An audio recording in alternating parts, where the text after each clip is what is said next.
একটা বেবি মারা গেছে, আপনারা বলেন যদি আমরা কিছু না করতাম আপনারা কি বলতেন? আপনাদেরকেও তো আক্রমণ করেছে।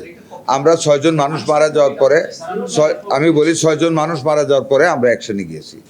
যেই কারণে আমরা অ্যাকশনে গিয়েছি, দে আর মানে rebuilding the structure, they have removed the কিনা বেকারি রিমোট আইসিইউ ইউনিটের দরজা জানালা ভাঙ্গা টাঙ্গা এগুলো পাঠাইতেছে আমাদের ভিডিও।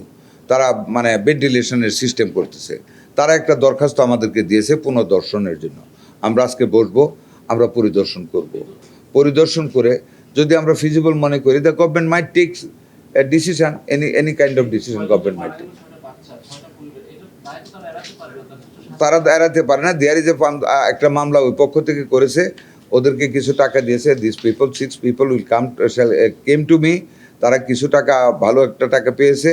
আরও যেটা কমিটেড ছিল ওইটা দেয় নাই, আমাকে বলছে বলার জন্য। বলছি না, আমি বলবো না এথিক্যালি, আপনারা গিয়ে চাপ দেন। এটা আজকে 10 দিন আগে হয়তো বা তারা টাকা দিয়েছে, আমি জানি না।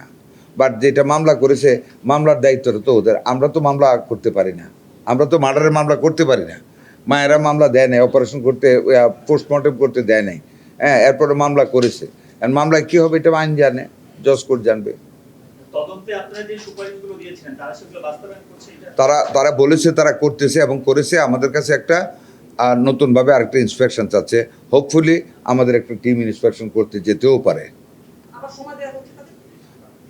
আমরা কোনো সময় দিই নাই, আমরা যেতেও পারি।